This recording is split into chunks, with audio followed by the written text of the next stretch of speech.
Go ahead and get started.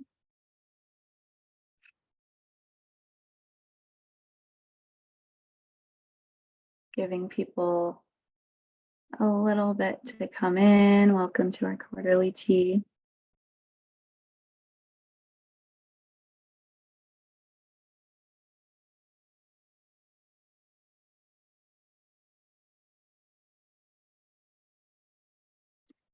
All right, I know we've got a lot to get through, so I'm going to go ahead and get started. Welcome to our quarterly tea with MOD. My name is Lilia Malikshi. I'm the Communications and Training Manager at the Massachusetts Office on Disability. I'm joined here by our presenters, Jeff Dougan at the Mass Office on Disability and Jennifer Bertrand at the Massachusetts Developmental Disabilities Council. She's our disability policy specialist, and we're very happy to have her with us here today. Some housekeeping notes. I think this is on the next slide, although there's a change. So ASL interpretation is being provided. To make the ASL interpreter's video appear larger or smaller, click and drag the line between the slides and the interpreter's video. And we'll turn our video off for those who aren't speaking so that can be a little bit bigger as well. CART is also being provided. Please click CC in your menu to view the captions, or you can visit the streaming link, which I'll post in the chat. This is actually not correct on the slide. I forgot to change that.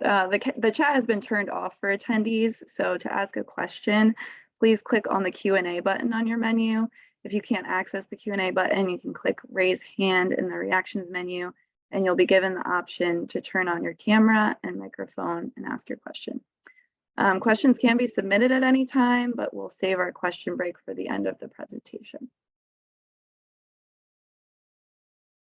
Next slide.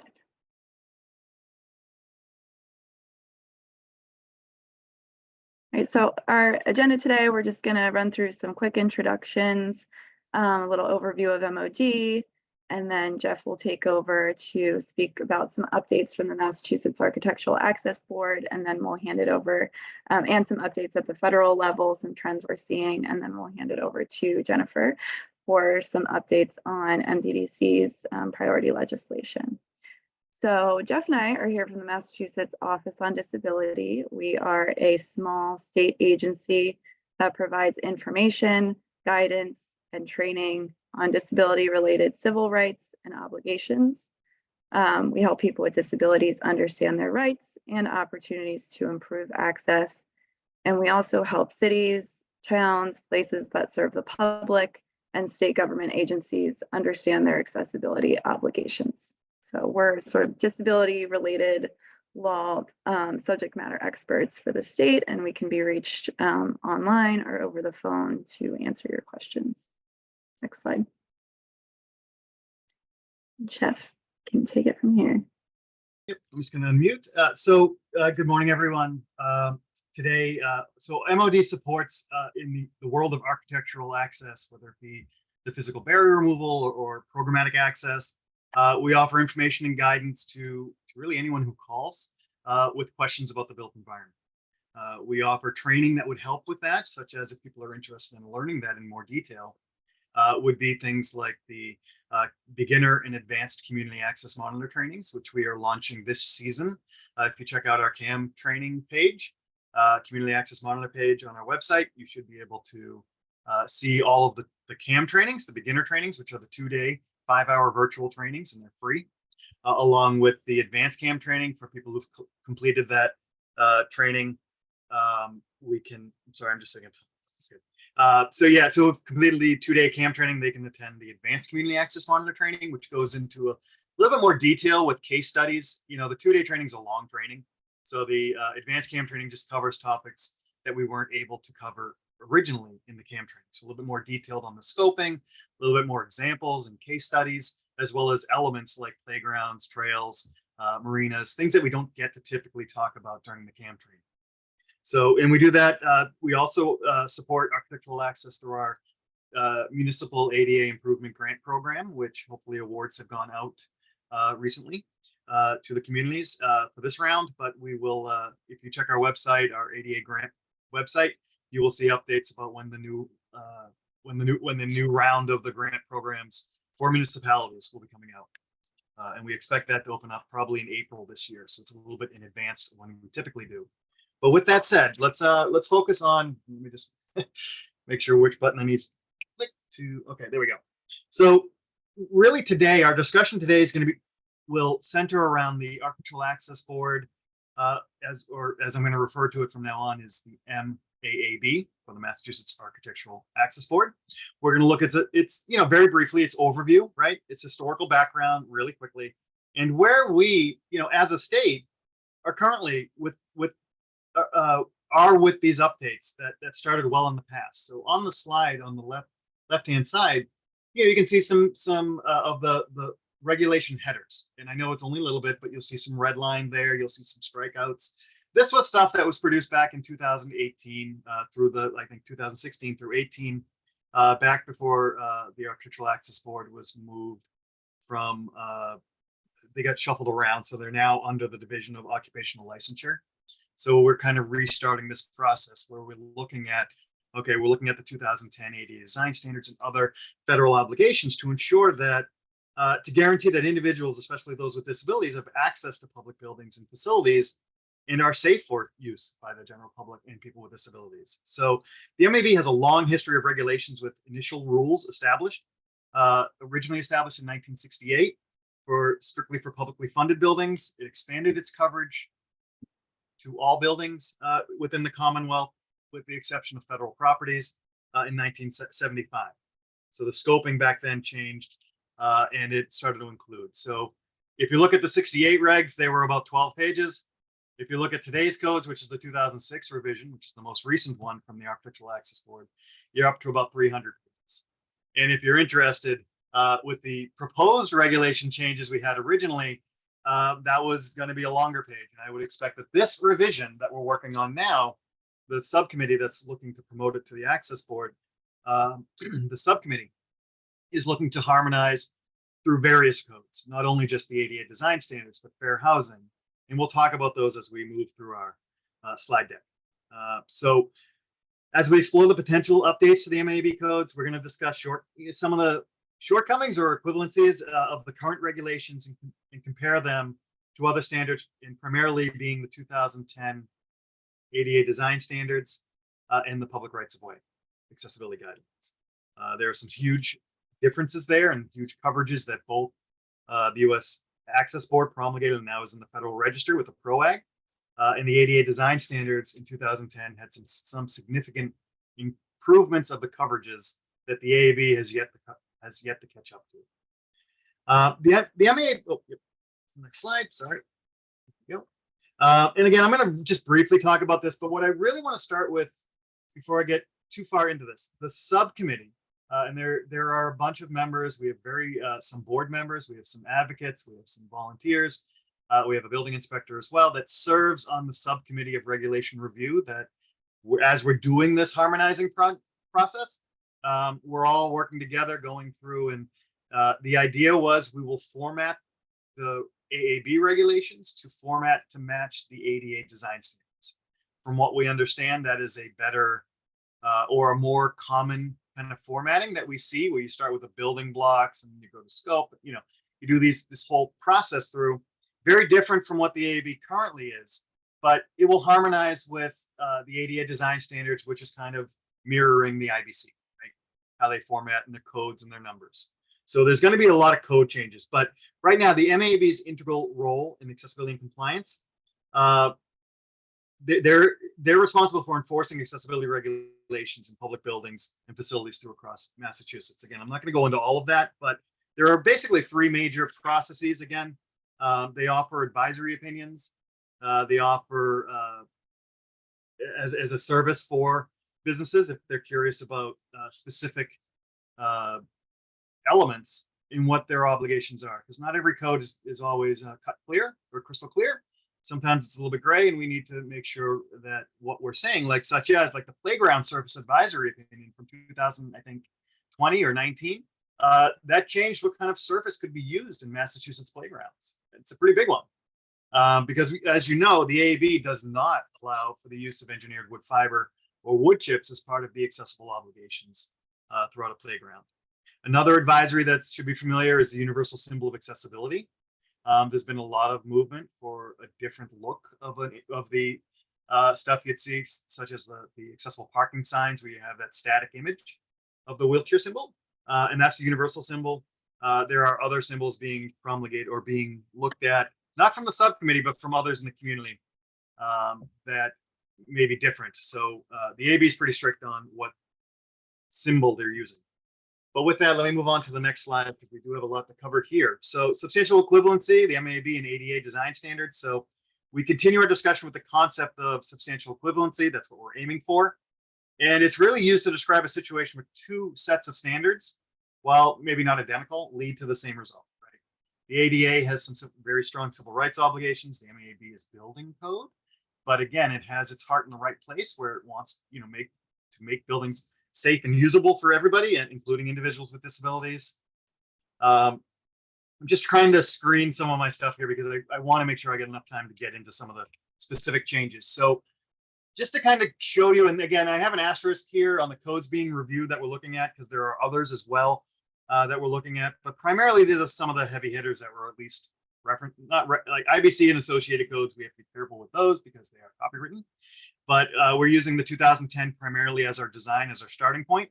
And we're going to, we are looking at comparing, how those standards and the PROAG and fair housing and UFAS and MUTCD will line up with these things. But first, we have the 2010 ADA design standards, which really tell you how steep a ramp can be, or what type of communication elements are required, for example, in a hotel room, without violating someone's civil rights. So when they tell you a ramp can be built at a certain way, at a certain pitch, with a certain width and elements, that's to meet the minimum requirements of the civil rights obligation in the built environment.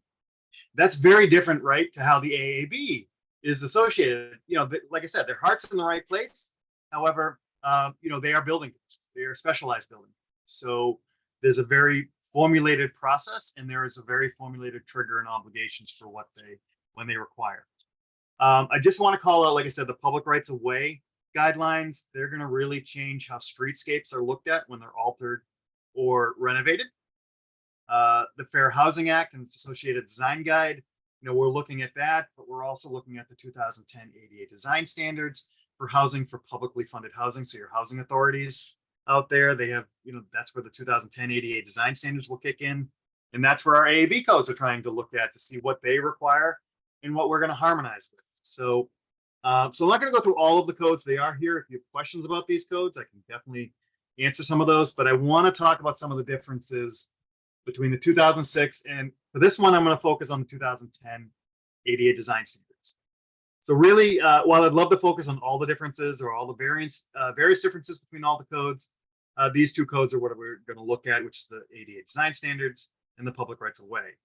And these two codes do have significant additional coverages that are not currently reflected within the MAB. So what I would like to start with, and I know I'm putting the ASL interpreters through a rapid pace, so I'm going to slow down a little bit, take a breath, and then start up with marinas. So with marinas, the 2010 ADA design standards are more comprehensive and more stringent in requirements for recreational boating facilities, including certain marinas, than the 2006 MAB. The ADADS provides more detailed requirements and broader coverage than what the MAB, and the MAB is silent on specific requirements for like boat slips and the distribution of amenities, which the ADA design standards addresses in pretty significant detail. So one of the biggest thing, and right now the AAB is not looking, right now the subcommittee, I should say, I am so sorry. The subcommittee is not looking at the scoping section yet, which will tell you what's needed where and when and how. That is something, once we harmonize the regulations, we're going to then go back to scoping to make sure it fits appropriately in and we're meeting the right scoping obligations between everything. But right now with the scoping for marinas, the big thing we're looking at is, in the 2006 Architectural Access Board only covers 40-foot passenger-borne vessels. for access to the marinas. So when you look at like the MBTA boats, Boston Harbor cruises, the big boats that take passengers on, that's where and only where the AAB requires accessibility to the ship and then onto the ship. Not in the ship, but on the ship. Get onto the loading. I think U.S. Maritime, law covers other boats and things. I will have to double check that. Don't quote me on that one. But it's that they only cover the 40-foot or greater passenger-borne vessels. 2010 ADA design standards changed the game.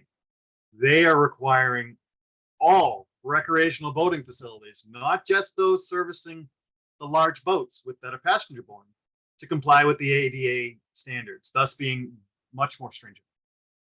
I expect, and I would expect, although again, it's more than just me on the subcommittee, I would expect that we're probably going to be matching what the ADA design standards would be matching to ensure. So that would talk about like the looks of the gangways. Right, the AAB only covers the gangway if there's a big boat you're going to. The ADA isn't. If you're going to a boat slip, if you're going to, the gangways, they have certain allowances and certain requirements for what the slopes will be. And I don't know what the AAB will require. The ADA allows for a maximum of 80 feet in your gangway before, then you can say it's that's the longest you can go. They don't require you to go over 80 feet. For that. They also have a little bit of differences between the width, the handrail requirements, and things like that. So it'll be interesting to see when we get to the scoping section where the AB falls with that. If they say that the gangway would be 100 feet, I don't know. There are also a lot of allowances under the ADA design standards too. If you're working on an existing marina where you can use the same gangway you had, you need to replace it. You can use the same length. You just need to replace it with a compliant gangway. So if your original gangway was 40 feet and you're renovating that marina, you can put back a 40-foot gangway as long as it has the accessibility elements under the ADA. The boat slips, that is something the AAB hasn't contemplated yet, while the ADA design standards does. They require, I think about at least like 5% of the boat slips must be accessible and distributed amongst the amenities. So if you have power at one slip and you don't have power at the other slip, guess what? You need two slips, one with the power, one without. You need accessible routes to them. And they have that specifications in the 2010 design standards on how that will look. What kind of edge protection, what the clearances should be. Slips can be, they're on top of the water, so it's not like a firm part. It can be a little difficult at times, especially if it's choppy, or hopefully it's not at a marina. But the idea is that people are on the water there, so you need to have a little bit extra protections. And while you might not be providing elements to help somebody into a boat necessarily, into their boat, their personal boat, you're allowing access to their boat or to a boat that they may have other people helping them get in. So that's kind of a big one.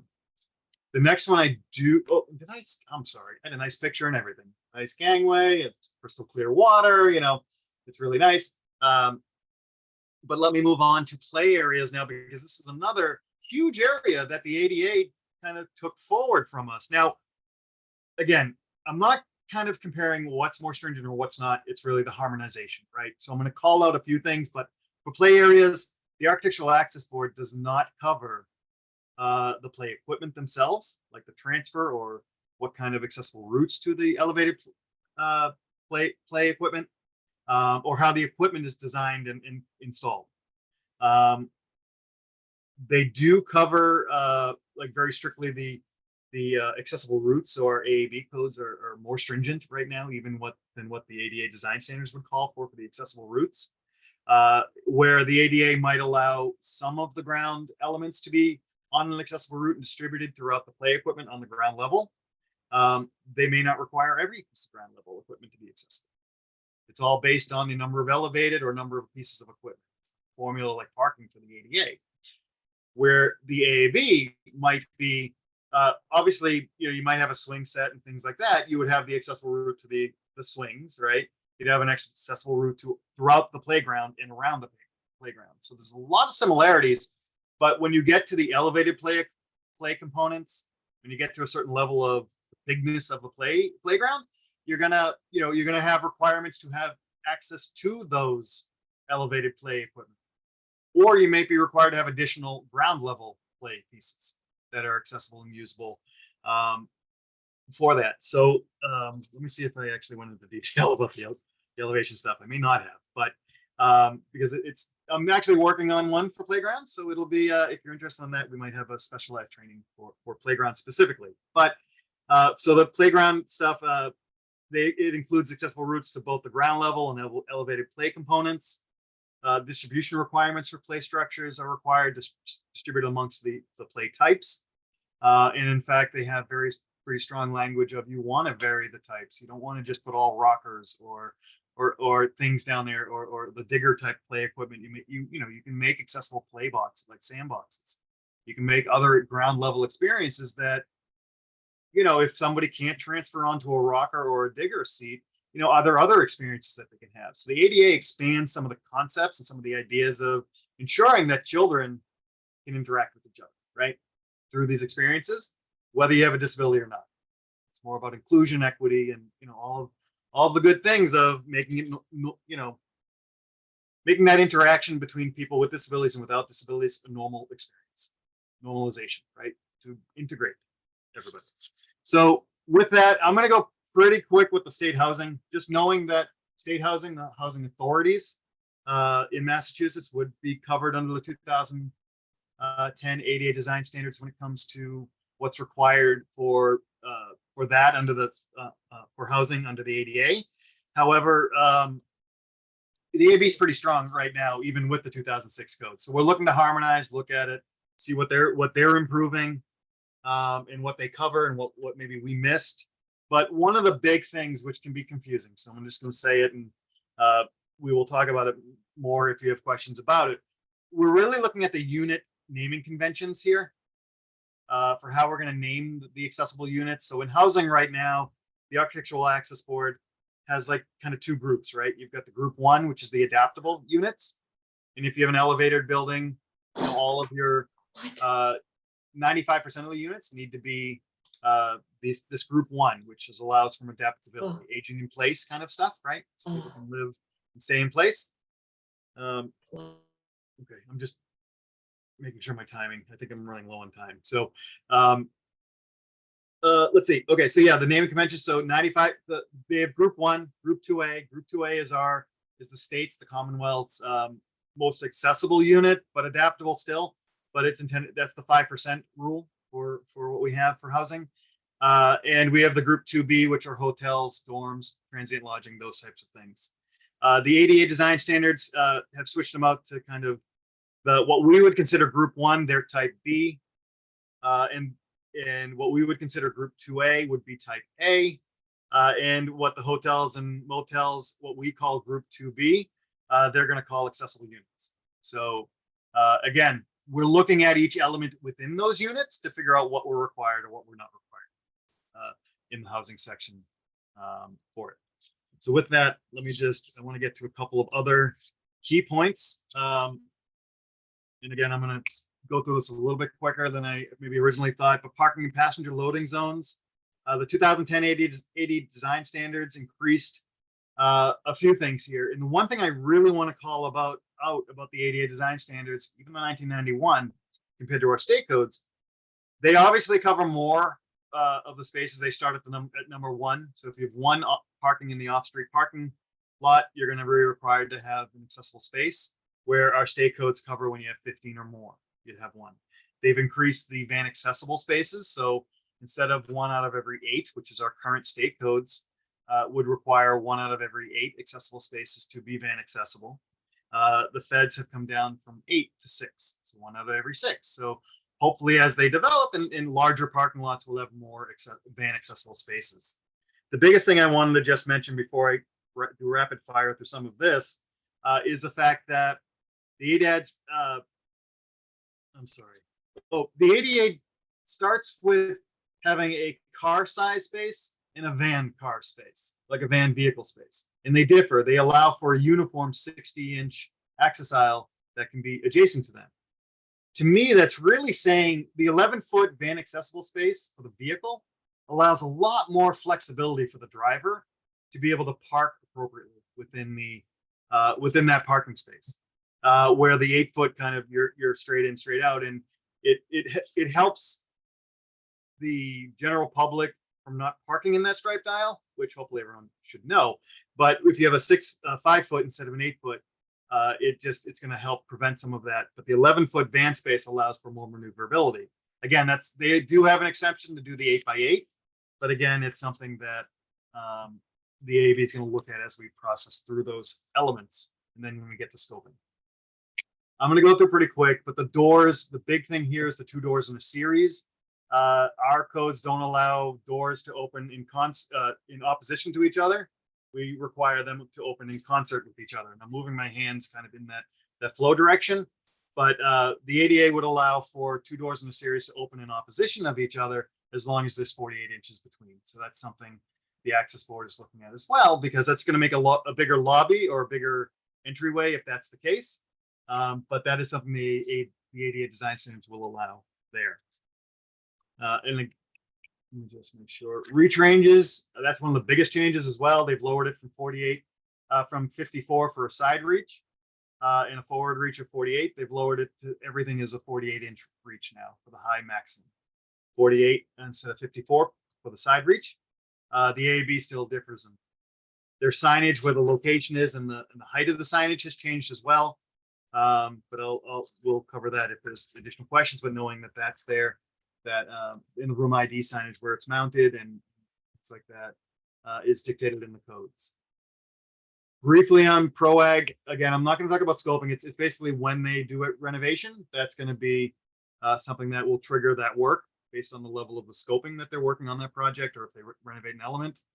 That's going to be something. The couple of call outs I just wanted to call out is the on-street parking. That is a huge thing that our state code, that even the ADA doesn't cover. It's the public rights of way that's going to cover it. And it's in Federal Register, which will take, on-street parking and making accessible on-street parking more plentiful. They're looking at like a 5% on a block radius based on a formula.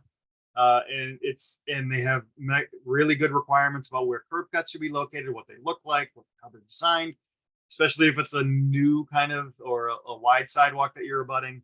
There's a lot of stuff there, as well as the accessible pedestrian signals, which is currently reserved under our state codes. Finally, I'm just going to quickly go through, which I'll turn it over to Jennifer very soon. Employee spaces are things that right now the AAB doesn't have access to or jurisdiction in, so I just wanted to call that out, while the ADA design standards does.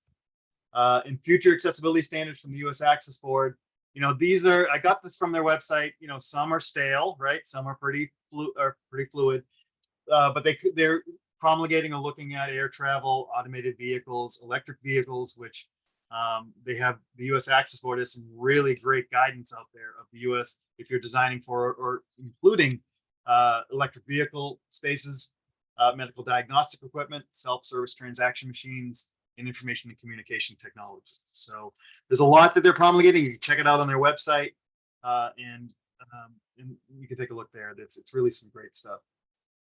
So I have a summary of what we just talked about, but it's all up on the slide. So if people feel like they want to read it or look at it, and you have the handouts, you can do that. But I want to make sure that I give time for Jennifer to talk about some of the legislative stuff there. And I just wanted to give you a contact us. If you have questions about accessibility, questions about the codes, we're here to help. And we offer a lot of services. So if what Lilia was talking about at MOD, you can reach out to us through our phone number or through our contact us, or just browsing our website. We're doing a lot of great updates to our website. So if you haven't visited it lately, please do.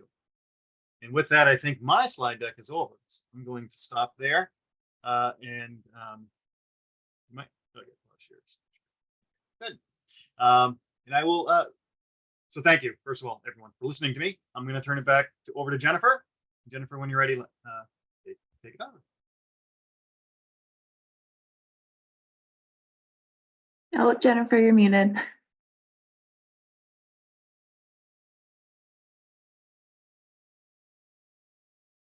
Like you're still on mute. I clicked the little thing, but I guess it wasn't responding. My name is Jennifer Bertrand. I'm with the Massachusetts Developmental Disabilities Council. I'm their disability policy specialist. And I'm here today to talk about two of our priority bills or pieces of legislation that is related to housing access and affordability. This is a particularly important topic to people with developmental disabilities and their ability to live a meaningful life in the community. You know, it's been quite some time since our landmark legislation was put into law, both the Americans with Disabilities Act, the ADA, and others that have affirmed the right for people with disabilities to live in the community setting and not be unnecessarily segregated in institutions. It wasn't always the way. And while we've come a long way in affirming the rights for people with developmental and other disabilities, housing is still an incredible barrier to community living today. In 1999, we had the Olmsted decision that reaffirmed this right for people not to be unjustly segregated in institutions. You know, when we live in a more inclusive society, we all have things to contribute. We have a more diverse and richer community of people who have things that they can contribute. Whether it's in employment or participating in their civic events and community events. The housing crisis has been absolutely challenging to individuals with developmental and other disabilities. There are so few affordable and accessible housing options for people with disabilities. And while we've had the recognition, it's been growing that people, you know, should have this right and have these opportunities to live. It's just been really difficult for them to find places that they can afford and that have the accessibility that they need to live as independently as possible. And, you know, there are a number of barriers to community living, but of course, low, affordable, and accessible housing stock is one of the top ones. But we also have funding challenges as well. When you have either inadequate or unreliable funding, Medicaid is that principal funding that people with disabilities, especially those with developmental disabilities, need to have that one-on-one assistance to be able to do all the things that any of us do with our activities of daily living. But Medicaid doesn't typically allow for those funds to be used for community-based housing-related costs. Of course, we also have this unrelenting workforce crisis where people who want to live in the community can't find direct support professional, personal care assistants. They go by many different names depending on the individual needs of someone with a disability. And if they can't have that assistance, then, you know, they might be forced into segregated settings or even institutions. So all of these are serious barriers for people with disabilities to live, work, and be able to contribute to our communities. And while the ADA 34 years ago, Olmsted 25, it's year after year, advocates are like, what? We're doing this again? We're having to advocate for policies that remove barriers. Yes, policy making is very iterative, and we're still here and will continue to be here to have our voices heard. So how does it impact community living? When there's no available housing that's affordable and accessible, people might have to live in a nursing home or an institutional-like setting. And these are far more costly than living, you know, being placed in an institutional setting than living in the community. And then we have this other issue where we have aging caregivers, many of which are age 60 or older. And this generation of caregivers, they're not going to live forever. They're not going to be able to provide the physical and other type of care needed for their adult children.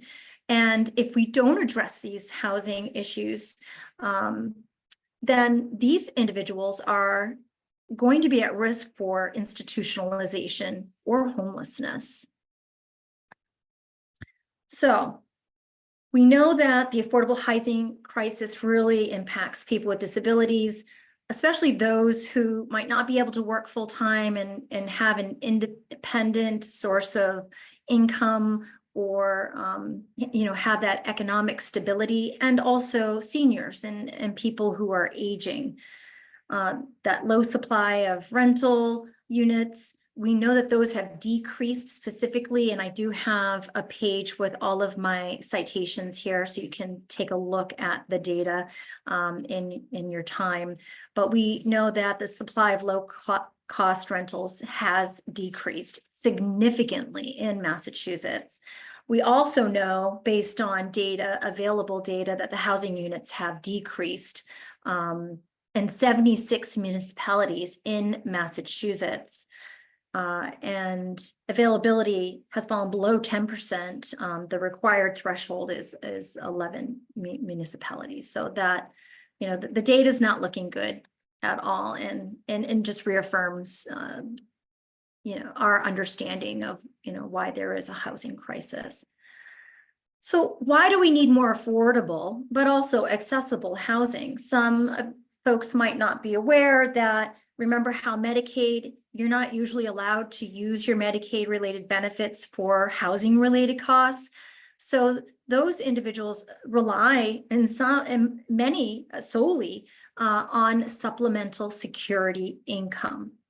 But the reality is that it doesn't cover an average rent for even a studio or a 1-bedroom apartment in any housing market across the United States. And I'm going to talk a little bit more about the recent national data and report that was released, priced out. It was updated from 2017. In 2024, the average 1-bedroom rental cost in Massachusetts was 182% higher than a monthly SSI payment. It just makes it completely unaffordable. People are priced out. And in Boston and Cambridge, the average rental cost was more than 200% higher than SSI. We know that there are over 180,000 people on waiting lists for state subsidized housing. So housing is so important, and these barriers can be so insurmountable to people with intellectual, developmental, and other disabilities. So let's take a look at, this is from the Technical Assistance Collaborative, TAC. They issued their new national report again in 2024. Prior to that, it was in 2017, and things looked bleak, even in 2017. And I can tell you, things don't look better today. And you can see the quote here on this slide. This is a picture from their website, that there is no United States housing market in which a person solely living on supplemental security income, SSI, can afford a safe, decent apartment without rental assistance. Lacking access to affordable housing, many people with disabilities are forced into costly and segregated nursing facilities, state hospitals, homelessness, or even incarceration.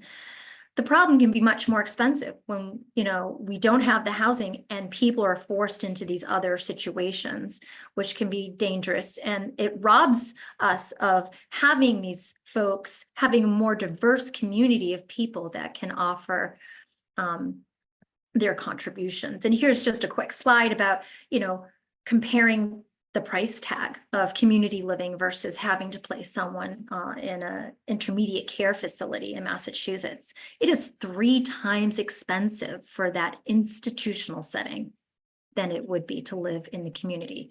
So focusing on housing, supporting policies that help to remove barriers is a cost-effective solution for our taxpayers, for our state, and for us in the Commonwealth, to ensure that people can live in the community and have that flexibility in housing where they want to go. This is the slide that cites all of that data and information that I was just talking about.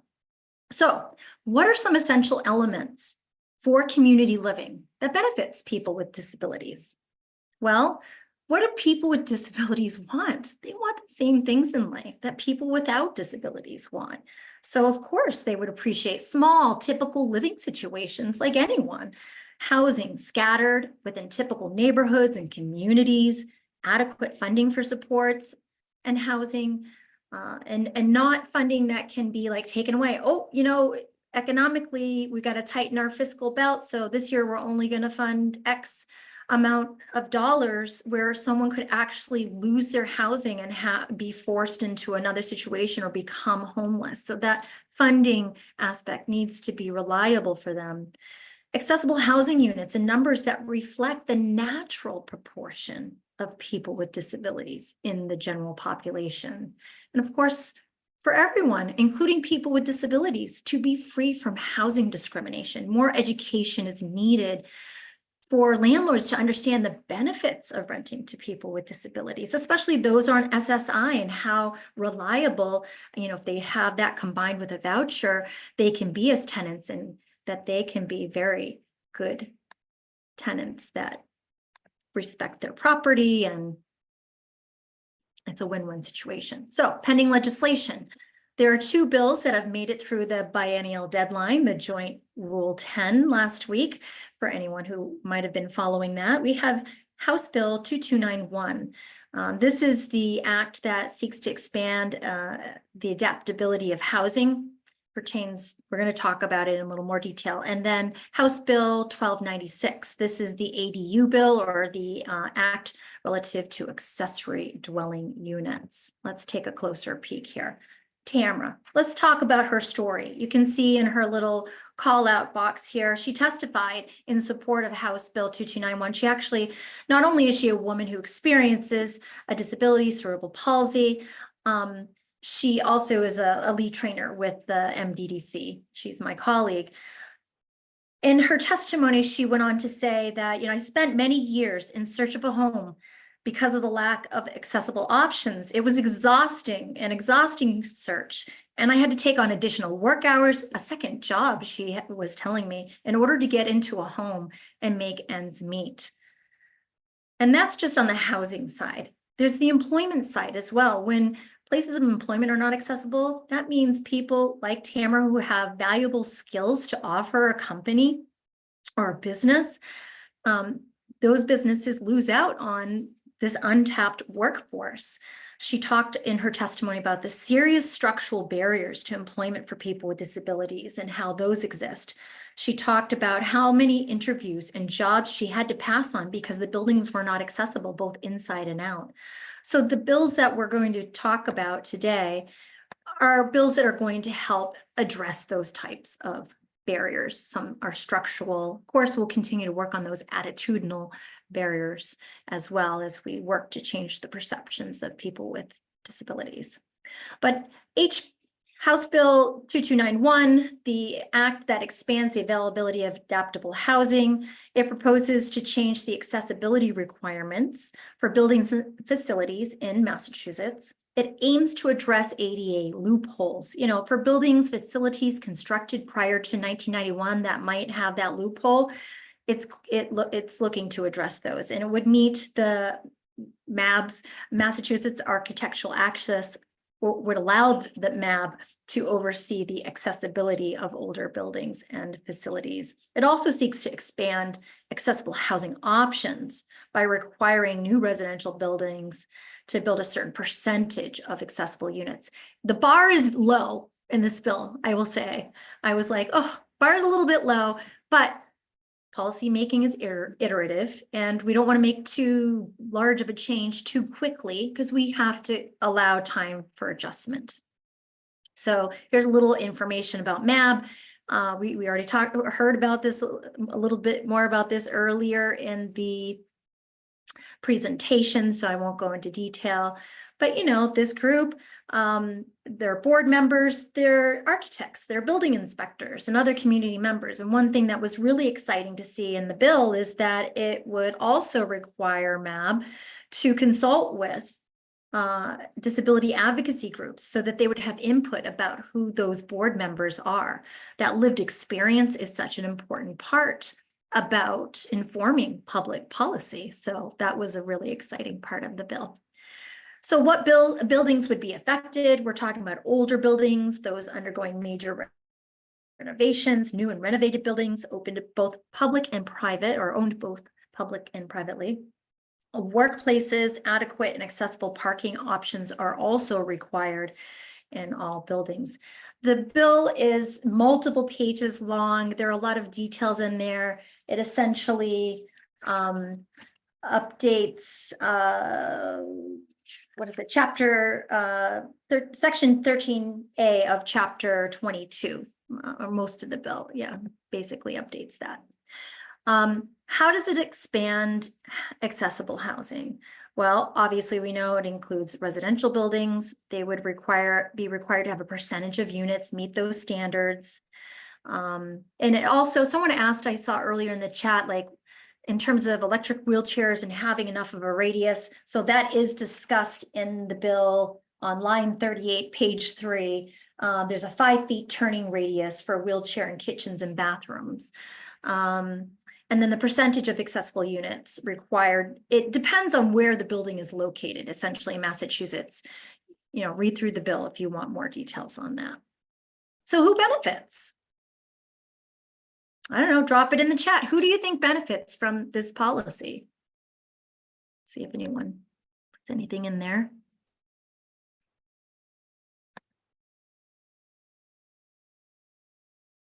Not a complicated answer. Inclusion and accessibility, it benefits all of us. It benefits everyone, whether you're a person with a disability or you're aging, or you're just a typical community member.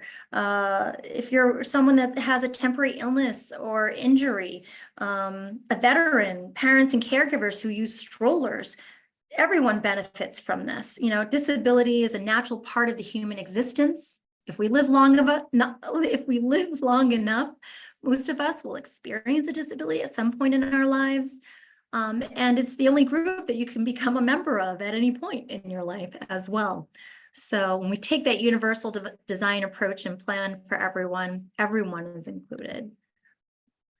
So again, who else benefits? Of course, when people have more accessible workplaces, people like Tamara can have more employment options and have more economic security.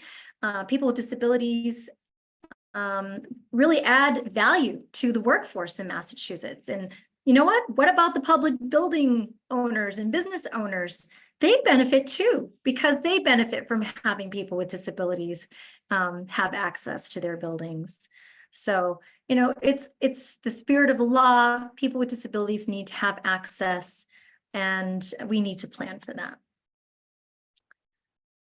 House Bill 1296. This relates to the Accessible Dwelling Units Bill.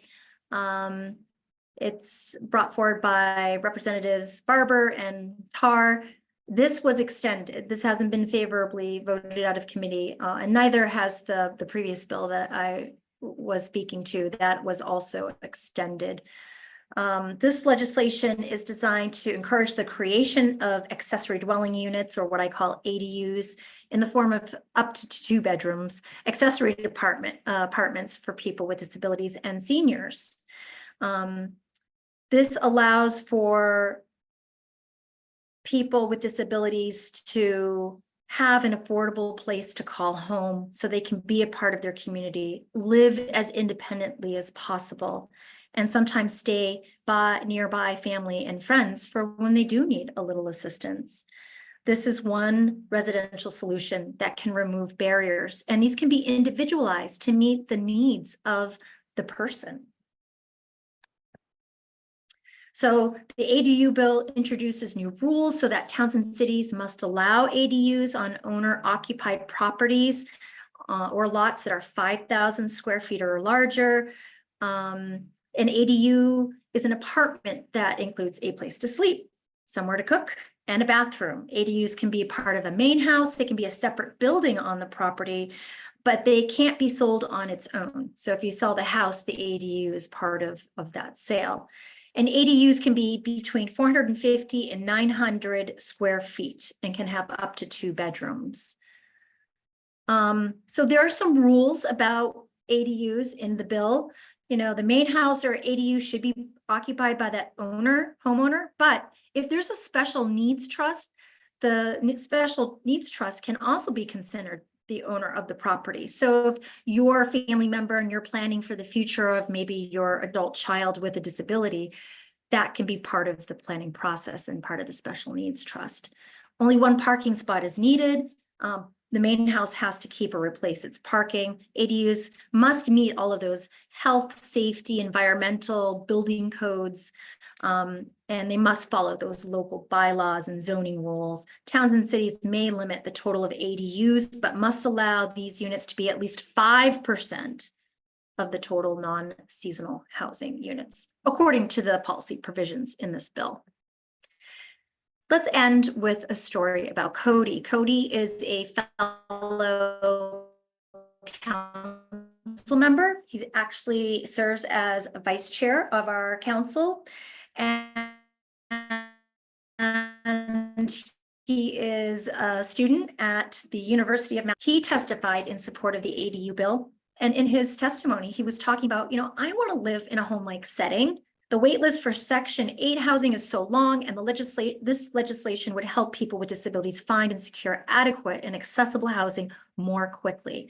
Having ADUs as a housing option can also help provide accommodations that meet the individualized accessibility needs of the person with a disability, so they can be more independent and they can be comfortable.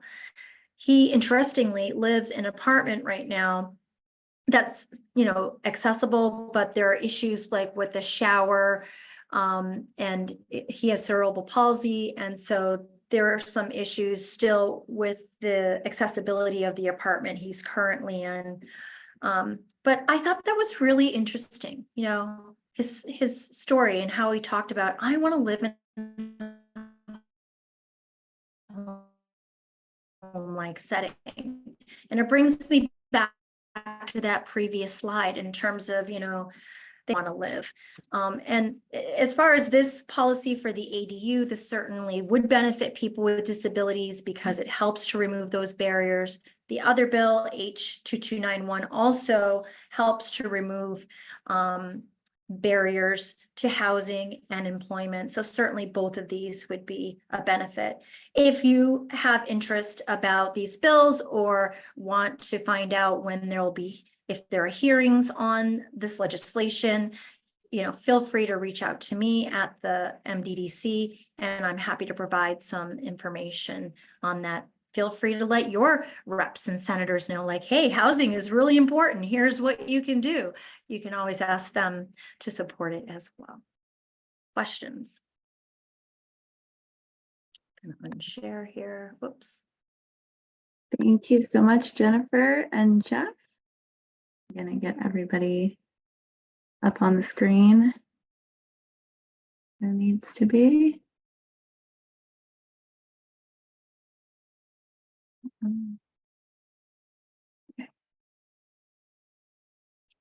All right, so we do have a few questions, and I see we have a hand up as well. I'm going to start with some questions we have in the Q&A. All right, our first question is, I work at a local housing authority, and we are finding that the ADA design standards are not providing sufficient legroom for individuals in electric chairs, which often have the legs more extended than a wheelchair. Has this been discussed at all in the proposed changes? So I think, Jennifer, you mentioned this. I'm not sure if there was any more you wanted to say on that. In regard to the electric chairs and the standards? Yes, has it been discussed in the proposed changes? I'm not sure. That might be a better question for. Yep, I'll take it. For Jeff. Yep. So we are looking at that. I mean, part of the problem is, right, these regulations were written for manual wheelchairs, right? Like hospital chairs. Those are small. They're not lightweight either, but they're small, they're manual, they're not what people are using today. As technology advances, we've got to make those changes. So we are looking at that as like our turning radiuses, our maneuvering clearances. We're looking at the ADA because they did update in 2010 and did some research. So we're looking at what they're looking at as well. To see if they've increased certain turning radiuses. And if I remember correctly, I thought they had a little bit of a bigger space for certain circumstances, but we're looking at that to figure out what the space is. And it is tight. I mean, manual wheelchairs are much smaller. I agree with you that people need more space with the larger things. What we're finding, at least, with the ADA not expanding door widths, not expanding the knee clearances all that much, they haven't changed it too much on their end for even the larger wheelchairs. The idea is that these codes cover, I think, and don't quote me on it, but I think it's like 89 to 90% of that of the general public to ensure usability and safety. They're not going to be able to always cover the 100% unique scenarios, but not electric vehicles, sorry, different topic. But the electric wheelchairs and larger wheelchairs that benefit people because they can tilt back, they can become, lay down flats, which people need. That stuff that's a little bit difficult because it takes up a lot more space. And in the built environment, we don't typically have in the stock at Home Depot, 90-inch wide doors or 75-inch, or 60-inch wide doors. We have 32-inch doors, which are pretty common. Or 36 doors, which when open allow for a 32-inch clear open. But it is something that the committee is looking at, and we'll look at and compare that to the various other regulations with turning space, and we will contemplate it as our own contemplation as well. So thank you. Great question. I can say for House Bill 2291, the act expanding the adaptability of adaptable housing, the one that we spoke about today, or I spoke to, on page 3 of the bill, line 38, it talks about accessible units shall allow 5 feet of turning radius for a wheelchair in the kitchens and bathrooms. So may not go far enough, but at least in that bill, if that bill was adopted as is unamended, then that provision is in there.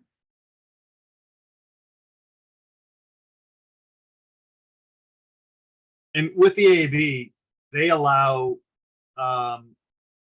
T intersections to serve as a turning space. And you can see with the ADA, some of the videos are really good when they show the maneuvering space. And you watch this person in this 3-wheel kind of scooter doing 14-point turns to just make a turnaround. So having a clear 5-foot turning radius, that would be pretty huge to have, right? So it is something that we're contemplating. And if it's going to be something in this bill that would say, you can't necessarily have the T intersections, or if you want a full circle, it will increase the space a little bit, but it's not going to increase it by too much, and it will make it that much more user friendly, right?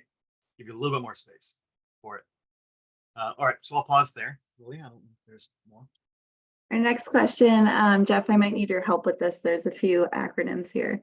Are the AVA standards for outdoor developed areas and trails, or FSORAG and FSTAG, being considered for inclusion in the updates to 521 CMR?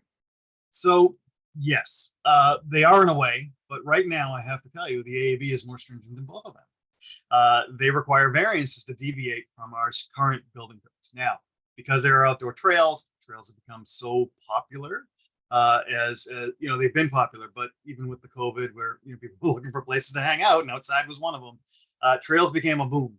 All kinds of outdoor recreation stuff. So yes, it will be, and it is being considered for our trails to be more realistic and more understanding of what those trail systems are. It may require variances. That's stuff that we'll have to deal with scoping and things like that. But we are looking at those. Right now, the AB is more stringent because they do require a hard packed paved surface, and throughout, where the U.S. Forestry, I love their guidance when you enter the trailhead, right? What you're going to be facing, where you can go, what you're expecting. That's something that's short within the AAB. So, we're going to look at some of that and see maybe that will be more towards the guidance portion. We're not quite sure. So, but we will be looking at that, and when we get to those recreational facilities like that. So yes, so thank you. It's from the U.S. Forestry. They have a bunch of great resources on their website. I think they have like 7 or 8 different types of regulations, depending on what you're looking at, or guidance for them. It's really if you're doing outdoor fishing piers and things like that, it's a great resource to look at from the U.S. Forestry.